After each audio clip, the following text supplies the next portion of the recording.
Ladies and gentlemen, welcome to Ringside Wrestling Entertainment. This is Joel Perez here for another edition of your official Monday Night Raw reviews, and it was Monday Night Raw for the date of January 8th, 2018.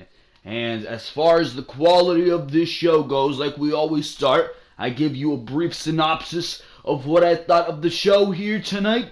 And what can I say? It was better than last week, but realistically, after the show that we got last week, anything is better than what we got last week. It wasn't as boring a show. It didn't have a mind-boggling segment involving Brock Lesnar. Brock Lesnar, surprisingly, was on 2 Monday Night Raws straight. That boggled my mind right there. And he's also, on top of that, going to be at Monday Night Raw, the 25th anniversary, in 2 weeks, which is seeming to be a jam-packed episode of Raw. That should be a fantastic edition of Monday Night Raw. Stone Cold, DX, Razor Ramon, Kevin Nash, all these guys coming out to celebrate 25 years of Monday Night Raw. The Undertaker, of course, and that's going to be a jam-packed edition of Raw. Feels like Raw is building towards not just one, but 2 pay-per-views,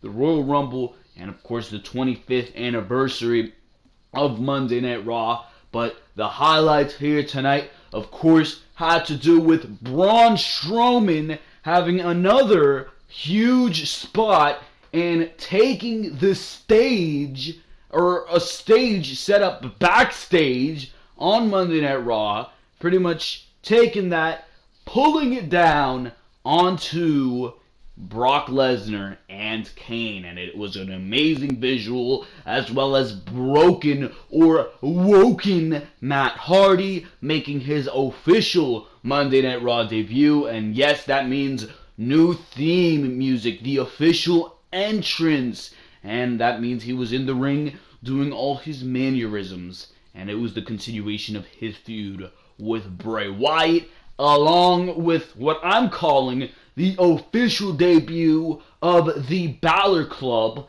Last week I thought they were just doing it as a token thing because Finn Balor has nothing to do, Gallows and Anderson have nothing to do. Why not? But WWE seems to be sticking with this idea, and it seems to be that we're going to be getting Finn Balor, Gallows, and Anderson all in one stable, the Balor Club, and that excites me because these guys alone were doing nothing, and together I think they can do big things, especially if they move the Balor Club over to Smackdown Live following the Royal Rumble. And that's also something that I'm going to be discussing on this edition of your Monday Night Raw review, the trades, or if WWE wants to do it the WWE way, a superstar shakeup that needs to go down after the Royal Rumble to get things in order going into WrestleMania 34. We're going to be talking about that as well. The return of The Miz here tonight on Monday Night Raw, and tonight it was the Balor Club versus Roman Reigns, Seth Rollins, and Jason Jordan. So there was that here tonight on Monday Night Raw. Of course, the continuation of the build towards the Women's Royal Rumble match. The women were slightly more bearable here tonight, besides an awful backstage promo between Nia Jax and Alexa Bliss. Some things were progressed here tonight. The championship seems to be more in the limelight than it was in weeks prior. So we're going to talk about all that right here on your Raw review. Multiple things went down on Raw here tonight. They didn't go down in the best way. This show still dragged because this is a 3-hour presentation, but it was a show where things happened, and I'd rather have a show where things happen than a show where absolutely nothing happens, like what we seen last week. So for that reason alone, it was better than last week. But was it Monday Night Raw? Of course it was. This show was garbage, like it always is. Like it always is. and it's unfortunate that that's the norm, but we're living in 2018. Hopefully, we'll get something of quality on the 25th anniversary edition of Monday Night Raw, but that is besides the point for now, because we're going to go straight in to the official results on Raw. But before we do that, of course, I don't know why I said that instead of that, but before we do that, I'd of course like to tell you to go check out all the other content on the Ringside Wrestling YouTube channel. And like I always say, because there's so much other content to go check out on the Ringside Wrestling YouTube channel. Monday Night Raw and Smackdown reviews each and every single week. This Raw review that you're watching right here, right now, it's been going on for over a year. Every single Monday Night Raw for over a year, the entirety of 2017. You got your catalog of Monday Night Raw reviews for your viewing pleasure, as well as your SmackDown Live reviews as well. I'll be reviewing SmackDown Live after that goes off the air. So if, of course, you missed your Raw and SmackDown reviews for last week, make sure to go check those out. It was Roman Reigns versus Samoa Joe last week on Raw for the Intercontinental title, and clearly we all know what happened there. But if, of course, you did miss that show, or you want an educated opinion on what happened on that show, make sure to go check out the Raw review from last week, as well as the weekend presentation Behind the Mic. It was Behind the Mic episode number 51 this past weekend, and we were talking some huge news regarding Roman Reigns and the Royal Rumble plans WWE has in store for him. Actually, the WrestleMania plans WWE has in store for Roman Reigns. We were talking about Daniel Bryan and WWE looking to turn Daniel Bryan heel, stopping the push of Bayley, the plans for Finn Balor going forward. All this great stuff on the Ringside Wrestling YouTube channel, and that was what happened on Behind the Mic, where we talk about all the biggest news in the WWE. So make sure to go check out Behind the Mic episode number 51. That's pretty much all that happened last week, but big times are a-coming, because next week we've got our Royal Rumble content coming. It's going to be a huge Royal Rumble week, because that's what it is. We got your Raw review and SmackDown review on Monday and Tuesday. Wednesday is going to be the only off day, but not even that, because Wednesday we're going to be working on your preview and predictions for both, not just the Royal Rumble, but for NXT TakeOver. And it is NXT TakeOver, I believe, San Antonio, or was it that the one from last year? I don't even know. It is NXT TakeOver Philadelphia. There you go. NXT TakeOver Philadelphia that we're going to be doing the preview and predictions on.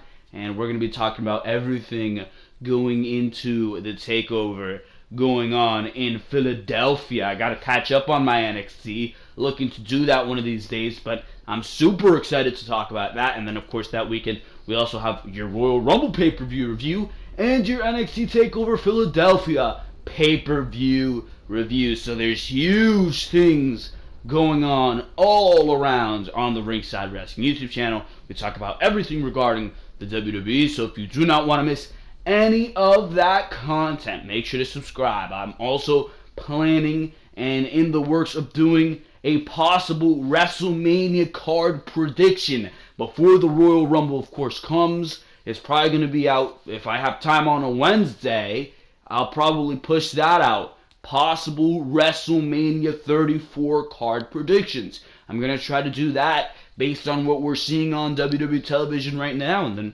possibly when WrestleMania time comes, see if I was right in speculating from now. So that's possible content that I've been considering working on. But of course, ladies and gentlemen, make sure to subscribe, make sure to like, and of course make sure to comment what you thought about Raw here tonight, because what you thought of Raw matters just as much as what I thought of Raw. So make sure to leave your comments in the comment section below, because for now we're going to be going straight into the results portion of this video, where we talk about and specifically discuss everything that happened on Monday Night Raw here tonight. And Raw was live here tonight from Memphis, Tennessee. And may I mention, Memphis, Tennessee, you guys were garbage here tonight. My God, was this crowd terrible. Why the hell does WWE continue to go to Memphis and these Louisville, Kentuckys, and all these hick towns who really do not give a crap about what they are watching on their wrestling television? I mean, are you serious? Evoke some emotion. I understand Raw sucks, but at least if you're paying your money to go to these shows, why don't you express your displeasure with what you're watching like good crowds do?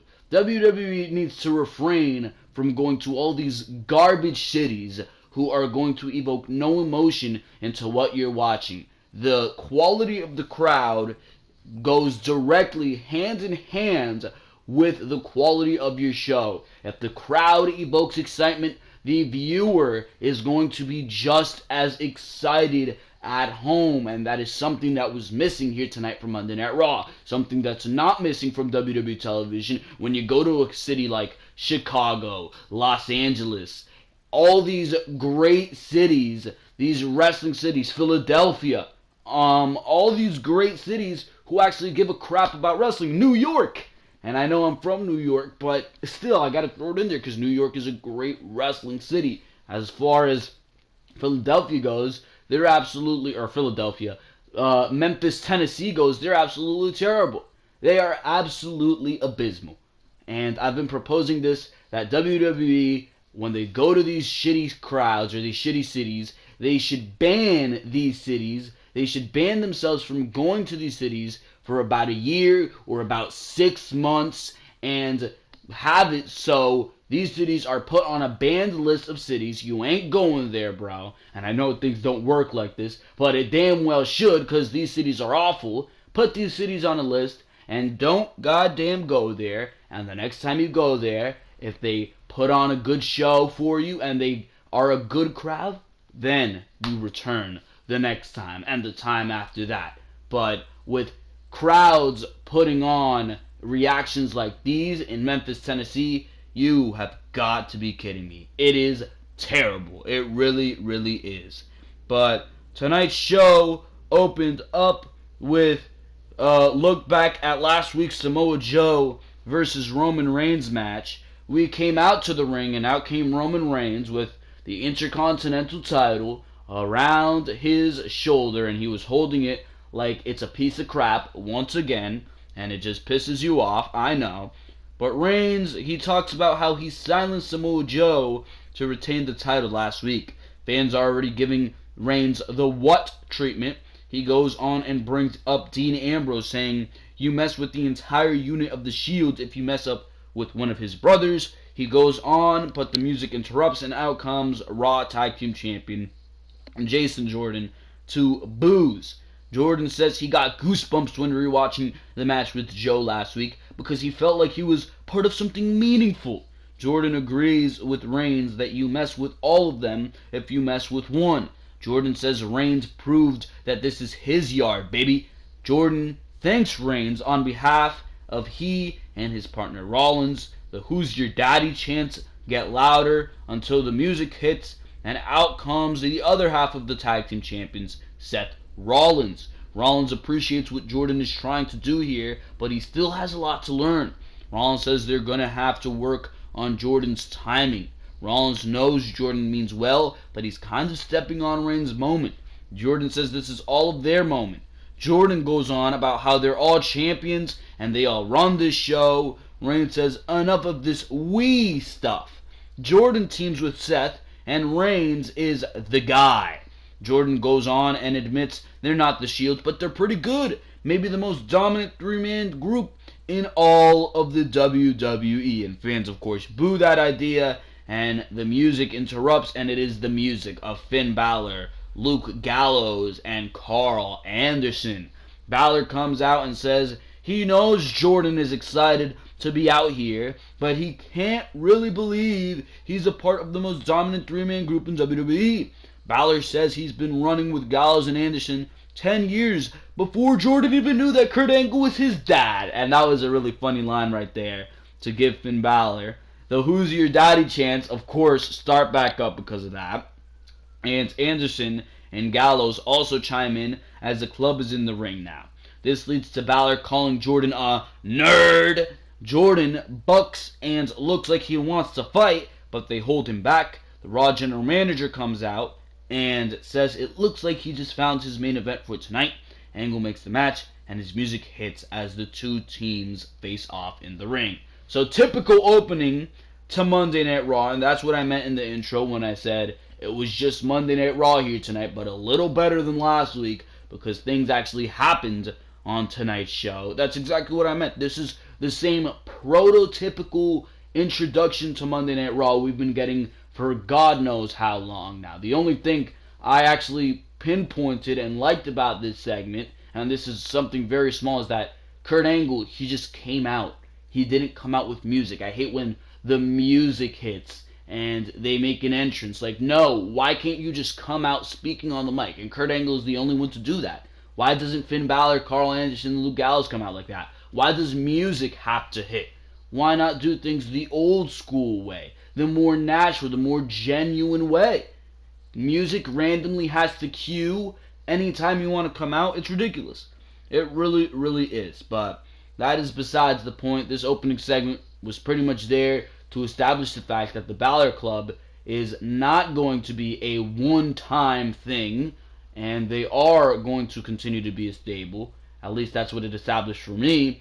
And it also was there to establish the main event for tonight's show, the Mock Shield, with Jason Jordan pretty much being an honorary member, or lack thereof, and of course the Balor Club in the main event of Raw here tonight. So to come was Universal Champion Brock Lesnar, and of course the return of The Miz.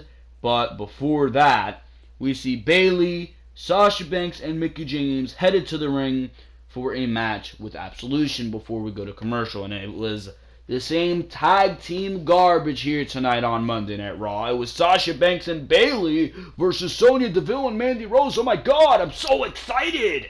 No, I'm really not. This was the same mediocre crap we've been getting for a while now on Monday Night Raw. It was Bayley with Sasha Banks and Mickie James in the corner, and of course Paige is not wrestling. Of course, she suffered a minor injury at the house show the other day. I believe it was against Sasha Banks. So Paige, she suffered a minor injury, so she's clearly going to be taking some weeks away from competition, probably until she has to step in the Women's Royal Rumble.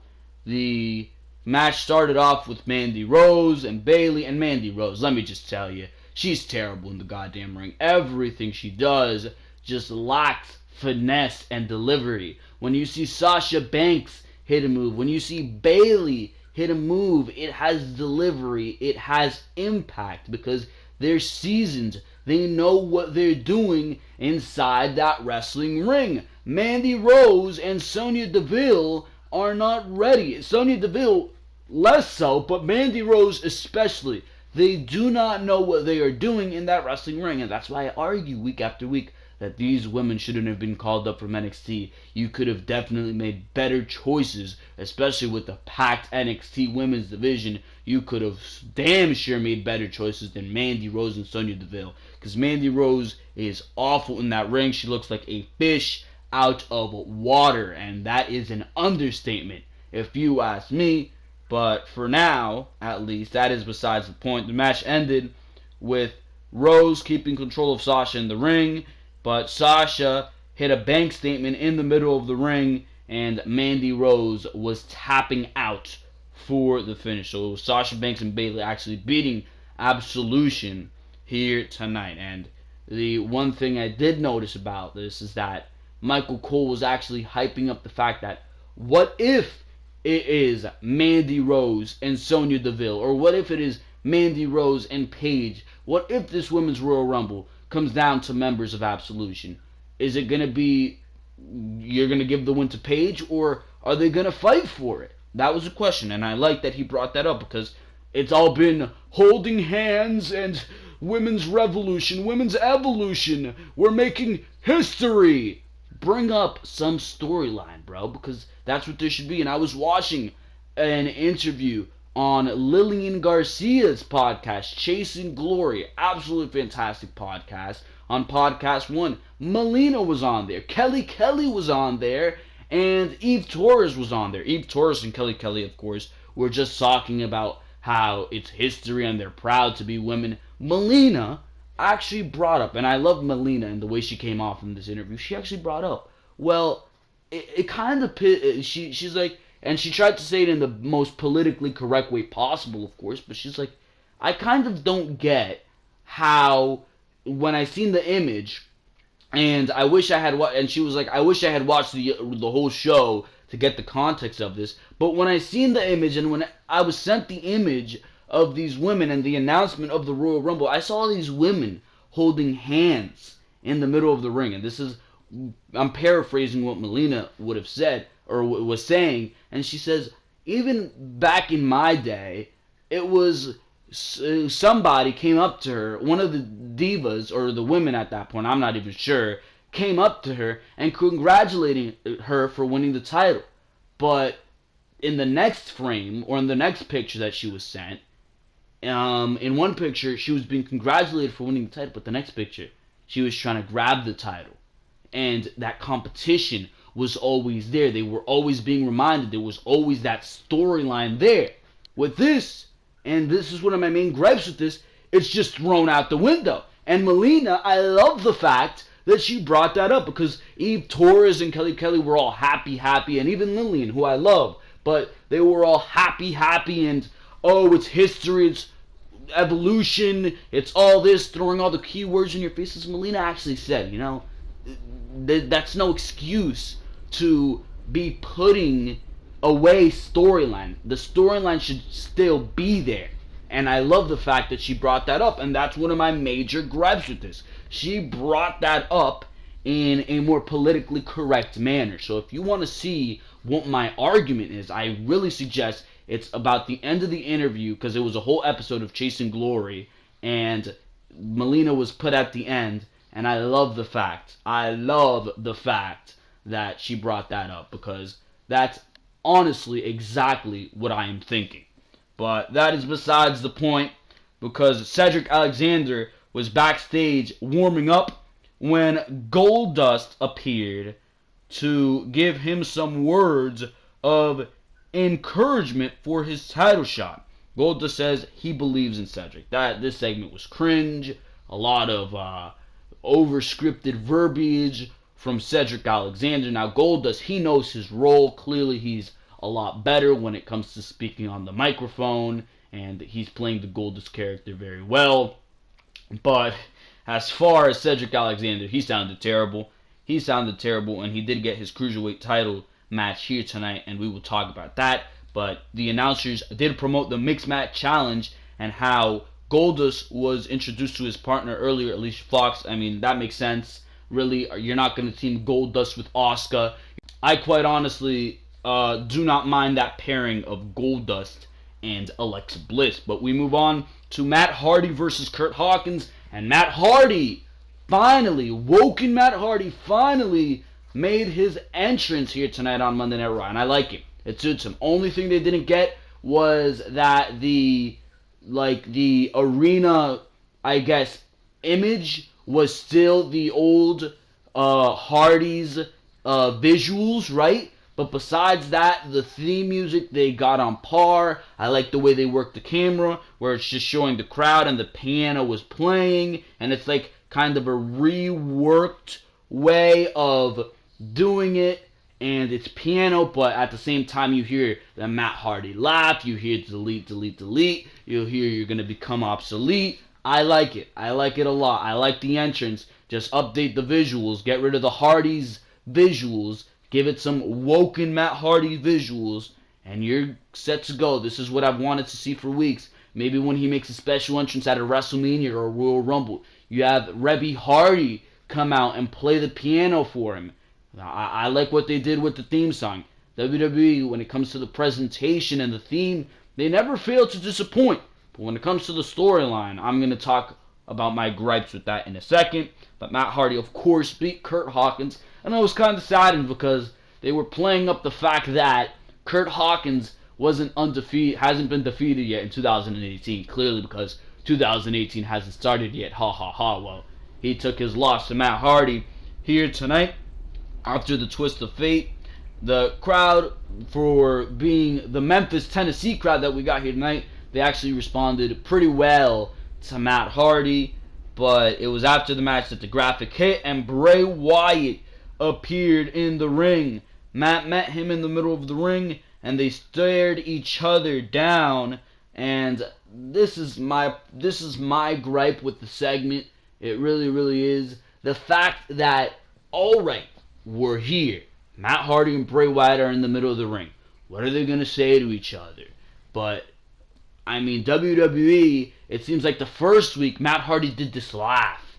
And Vince McMahon found it absolutely hysterical. And I'm willing to bet money that Vince McMahon heard Matt Hardy do this laugh the first week. And he started dying laughing. And he said, yes, yes, that laugh. We need to play up that laugh. And each and every single week since, it's been the ho ho ho ha ha ha ha laugh, right? And it's just been week 1, alright, they're doing the laughing contest back and forth. Week 2, more of the same. Week 3, I believe, was the Christmas edition where Matt Hardy came out and attacked Bray Wyatt. What did he do right after that? The forced laugh. Instead of cutting a badass promo saying, Bray Wyatt, I'm going to delete you, and then doing something crazy, doing the arms and doing the teeth biting, he starts doing the ho ho ho ha ha ha ha. Like, why is that necessary? Alright, it was funny the first week. It was funny and hell it was entertaining the first week. It was alright the second week. The third week it felt forced.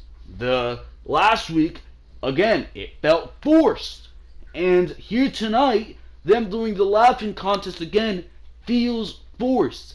You can do so much better. These guys are great on the mic. The Woken Matt character is so great and is so entertaining with all the verbiage, but why are you relying on the laugh? And I feel it's because Vince McMahon has this comedy idea and he wants everything to make him laugh, and he finds this laugh hysterical.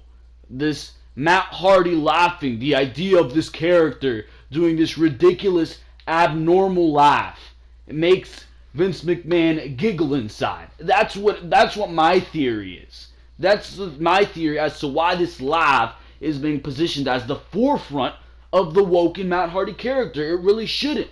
It really shouldn't. There's so many more layers to Woken Matt Hardy. There were certainly so many more layers to Broken Matt Hardy. And hopefully they don't just rely on this dumb laugh that Matt Hardy did the first week, which was pretty goddamn funny the first week, and only the first week, to dwindle this character down to a bare bones one gimmick thing that will soon get tiring, because this character, believe me, it has layers. It really, really does.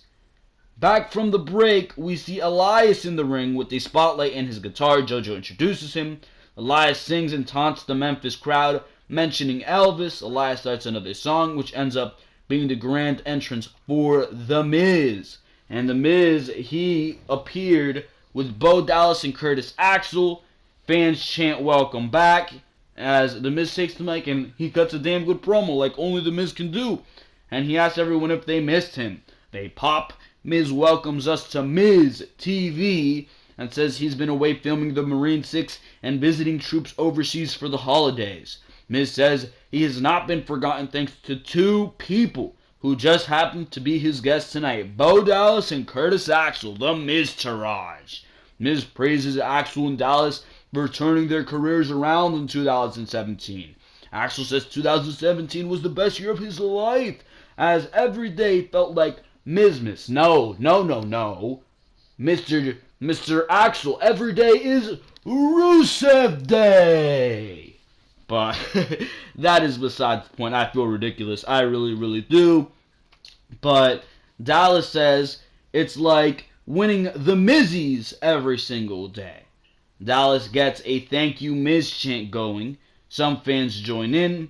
Dallas presents Miz with a framed photo of Miz. Dallas says it will be hard to fall asleep without that tonight. Axel wants to show Dallas up, so he gives Miz his own jacket, calling it a brand new sports coat. Dallas needs to one-up that, so he has a watch for Miz off his own wrist.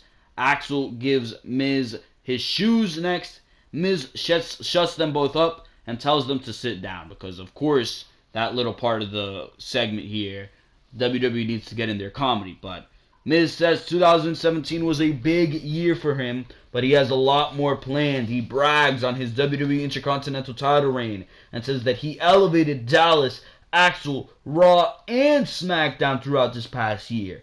Miz says everything he touched turned to gold, and he was even named Rolling Stone's Wrestler of the Year. But he's not going to forget about this. We see a replay from 2 months ago where he was laid out by the Shield and put through an announce table. Miz rants and says he's allowed Reigns to borrow his Intercontinental title because he wanted the title to be defended while he was filming a movie, but clearly the title doesn't make the man. Miz says in 2018 he will celebrate the birth of his daughter and he will become the longest reigning, single greatest Intercontinental Champion of all time. Miz says he hopes Reigns enjoyed his time in the spotlight that Miz allowed him to have, but it is all coming to an end. Miz declares that he's back. He is coming for his title, and Reigns can believe that. Miz drops the mic and his music hits. He leaves the ring with the Miztourage right behind him. So, good promo by The Miz.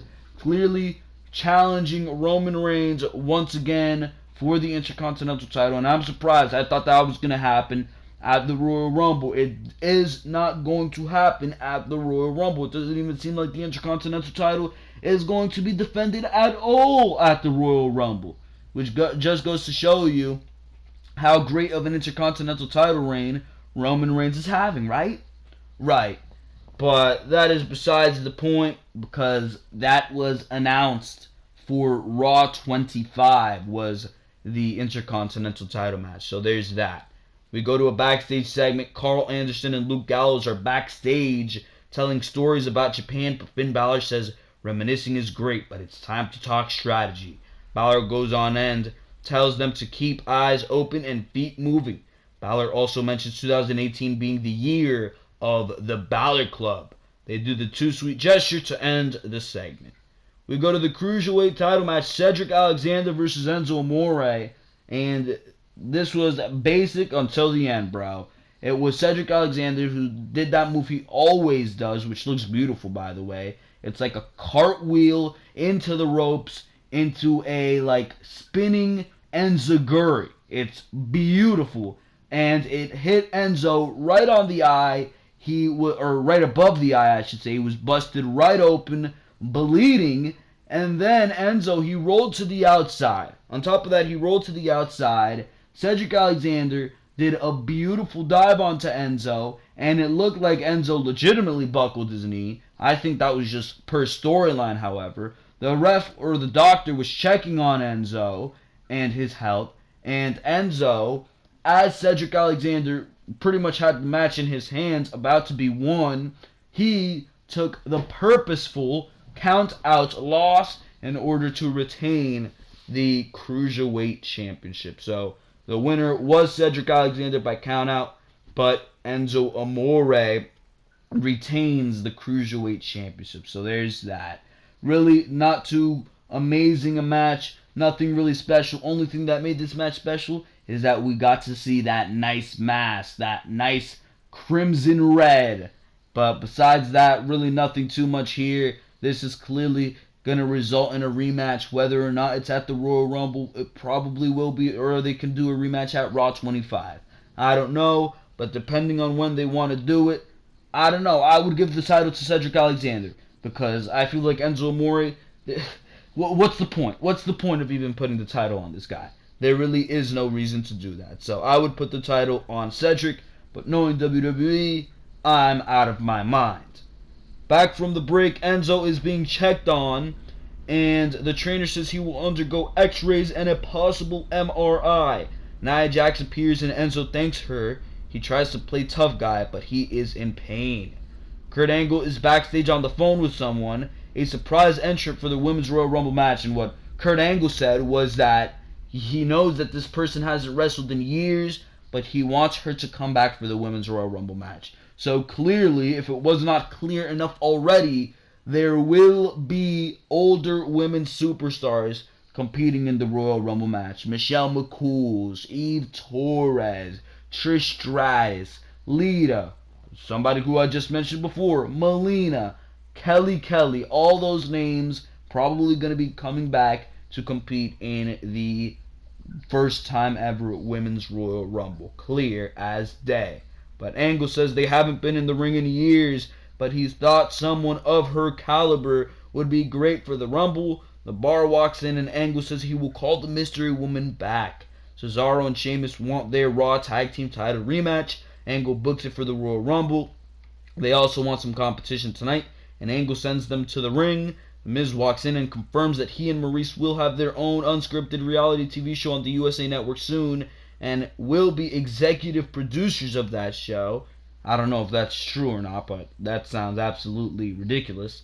But Miz goes on and says Angle can prove he knows how to run his show by giving Miz another Intercontinental title shot against Roman Reigns at the Raw 25th Anniversary show. So Angle made the match. The announcers hyped up the mixed match challenge, and we see now that Asuka and The Miz were revealed earlier today. Asuka and The Miz. That sounds absolutely ridiculous, bro. Why wouldn't you have done Asuka and Braun Strowman? Are you really going to tell me that Asuka is not going to walk out of the mixed match challenge the winner? Are you really going to tell me Braun Strowman is not going to walk out the mixed match challenge the winner? Well, they're on opposite teams, and whether they're doing it as if Raw teams won't go against each other and it's just going to be strictly Raw versus SmackDown, or if two Raw teams beat two SmackDown teams, it's going to be Raw versus Raw. I'm not sure. I'm not sure how this is going to work. But when Braun Strowman and Alexa Bliss and go against The Miz and Asuka, that's going to be an interesting encounter. It's going to be interesting to see who wins that match, if that's even how the tournament is going to work. I'm not sure. I would assume that is, but again, I am not sure. Anyways, we go to the Bar versus Titus Worldwide. We go to the ring and out comes the Bar, and this match actually surprised the hell out of me because the winners were Titus Worldwide. Oh my god. Titus, he tagged in and unloaded on Cesaro, running him over in the middle of the ring. Titus shows off and wastes some times. Titus gets dropped by Cesaro and covers, or drops Cesaro and covers for a 2 count. The match falls apart and Titus ends up rolling Sheamus for the win. So what happens is, because this article didn't talk about that, but Sheamus tried to bro kick Apollo Crews, who was on the apron. Apollo Crews did a beautiful moonsault to avoid the bro kick off the apron onto Cesaro. That caught up Sheamus and allowed Titus O'Neil to get the roll-up and win the match. So what the hell does this mean? Why the hell is Titus Worldwide now able to get magical wins over former tag team champions? I do not have any idea, bro. Does this mean that Titus Worldwide is going to be at the Royal Rumble fighting for the tag team championships? I don't goddamn know, but that sounds absolutely ridiculous, considering the fact that they are accompanied by Dana Brooke, that these guys have been doing literally nothing as jobbers on Monday Night Raw for the entire year. So they get this random win on Monday Night Raw. Why? It's probably WWE logic, bro. It probably doesn't mean crap. And WWE was just bored one day and said, you know what, let's give them the win, right? My God. We go to the Brock Lesnar segment on this show, and Heyman does the usual introduction and starts ranting about how Lesnar is defending against multiple challenges at the Royal Rumble. Heyman talks about what happened last week and says Lesnar took what Kane had and laughed in his face, the same way he will do it at the Rumble with Kane and Braun Strowman. Heyman says the real question will be if Lesnar will pin Kane, if he will pin Strowman, if he will stack them both for the pin. Heyman goes on about how dominant Lesnar is. Lesnar's music hits, and Heyman drops the mic. Really not too crazy of a Paul Heyman promo. It was pretty short, and I thought that I was going to say, well, that's it. Somebody's got to attack Lesnar, and that is exactly what happened. Kane attacked Lesnar from behind. They start beating the crap out of each other going into the backstage area. Braun Strowman came out of nowhere, threw Lesnar into a bunch of goddamn containers, threw a table. Same thing with Kane. They threw them both through a table, and then Strowman goes to some random container, grabs a grappling hook as people were yelling at him to stop, and Braun throws the hook on top of a large scaffold, and he pulls a huge structure over, and again, playing up the massive strength of Braun Strowman, pulls that huge structure over, and it falls on top of Brock Lesnar and Kane, and it leaves everybody saying, are these guys goddamn dead, bro? Is that what happened? Another beautiful cinematic of Braun Strowman's destruction on Monday Night Raw. I'll give them that. Beautiful, beautiful cinematic right there. There's no doubt about that, but what I found even funnier about this segment, bro, on top of the dominance of Braun Strowman's clearly a goddamn beast. That was awesome. But on top of that, what I found funny is that when we came back from the commercial break, there were all these people and all these doctors tending to Brock Lesnar and getting him on a stretcher, and then you'd go to Kane, and Kane would just be crawling away by himself. It was absolutely goddamn hilarious. I don't know how many other people picked up on that, but I was dying laughing about that. But that's just me. We go to Samoa Joe versus Rhino. Clearly Samoa Joe won this match. Nothing too special here. He won with the Coquina clutch, and it was after the match that Joe was interviewed, and Charlie Caruso interviewed him, asking him about last week's loss to Reigns. Joe says it was not a loss. He says Reigns' win was simply a Pyrrhic victory, I believe is what he said.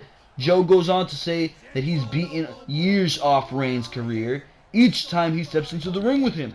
Joe says everything is coming tumbling down on Reigns, and when it does, Joe will be there to finish the job. But until then, Joe will pursue more worthy things. Joe announces himself for the Royal Rumble match.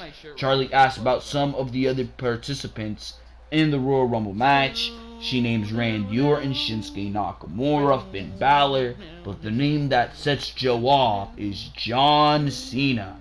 And Joe promised to eliminate John Cena first. So that is very interesting. Could they be building towards a John Cena versus Samoa Joe match at WrestleMania 34? I'd certainly love to see that. That'd certainly be a dream match, and it would be much better than seeing John Cena going into a match against the retired Undertaker. I mean, imagine the promos we can get between John Cena and Samoa Joe.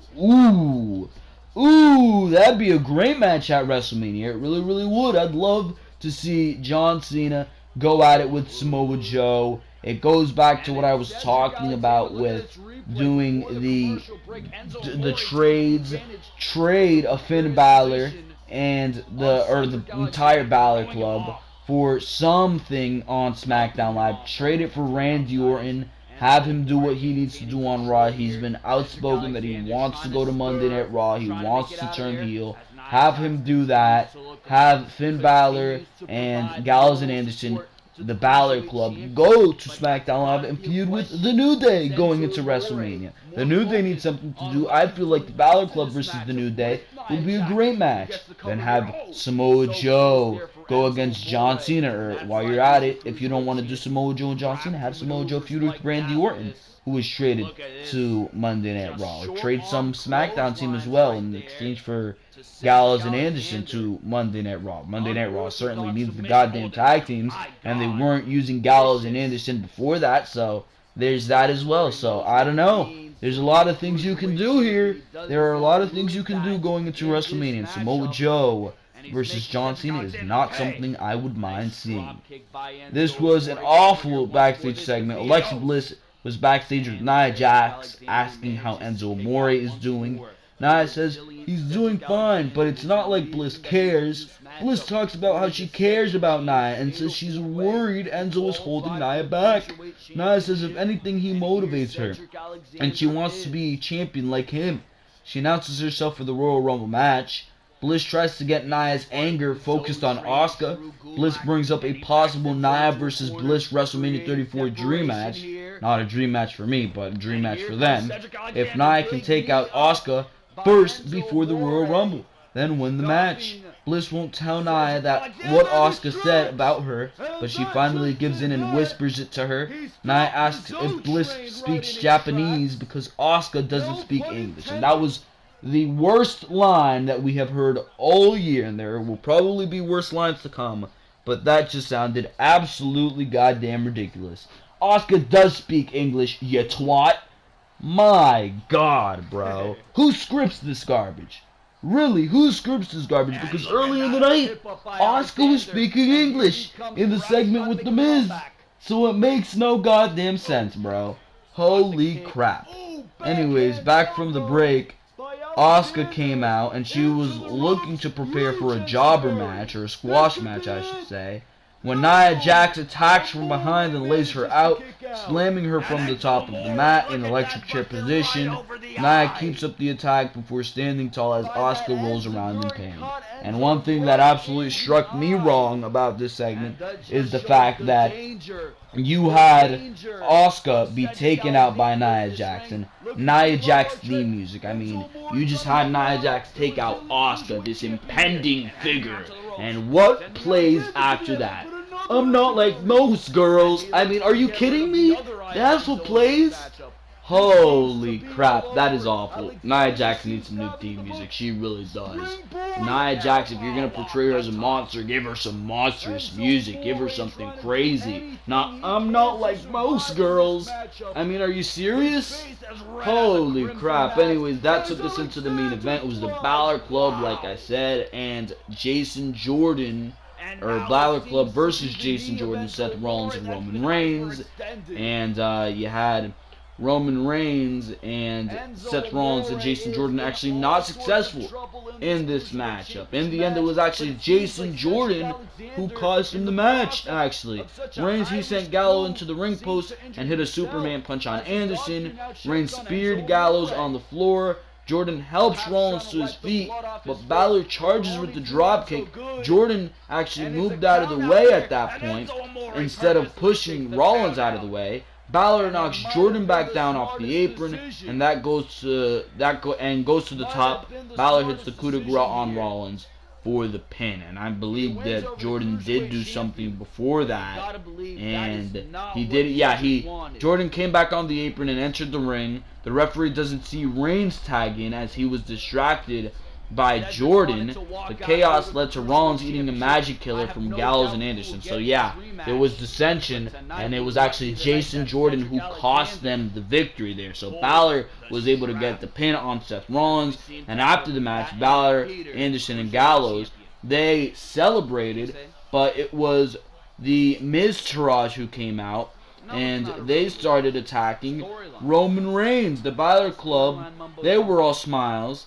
But the Miztourage attacked Roman Reigns and Jason Jordan and Seth Rollins. They took them out. They triple-teamed Reigns. Miz hit a skull-crushing finale on Reigns in the middle of the ring. And then the Miztourage, they did the triple shield powerbomb, I believe, on Roman Reigns. Or they did one more skull-crushing finale. I don't think they did the Miz or the triple powerbomb. So there you go with that one. So it looks like they're going to try to do next week the Miztourage versus Jason Jordan, Roman Reigns, and Seth Rollins, some crap like that. But for now, it was the Balor Club who got a big win here tonight. So that's good. It was a good six-man tag, very good six-man tag. It's between two competent teams, so I like that. So that was pretty much Monday Night Raw here tonight. Like I said, not as bad as last week, but definitely not a good show. Memphis was a terrible crowd here tonight, and again we got that same old Monday Night Raw propaganda bullshit. But that is besides the point. If I had to rate the show, you get a point for Braun Strowman, because Braun Strowman is an absolute goddamn monster. You get a point for Woken Matt Hardy and his entrance here tonight. You get a point for the 6-man tag. I'll give the 6-man tag a point. And you'll get half a point for what happened with Asuka here tonight. I like the way they're portraying Asuka on Monday Night Raw. So a 3.5. Last week I think got a 3. So that just goes to show you how much better this show was. Still awful, still garbage, still Monday Night Raw. But at the end of the day, a lot better than what we seen last week. So that's all I got for you guys for now. Like I said, make sure to go check out all the other content on the Ringside Wrestling channel. Raw reviews, Smackdown reviews, pay-per-view reviews, NXT TakeOver specials, Behind the Mic as your weekend presentation, preview and predictions of pay-per-views and NXT TakeOver specials, top 10s that you can go check out, all that content and so much more right here on the Ringside Wrestling YouTube channel. So make sure to like, make sure to comment what you thought of this show here tonight, and of course make sure to subscribe for all of the content on the Ringside Wrestling YouTube channel. So make sure to do all that, because for now, this has been Joel Perez of Ringside Wrestling Entertainment, and for now, I am out of here. Thank you very, very much for watching this video. I will see you tomorrow for your Smackdown Live review.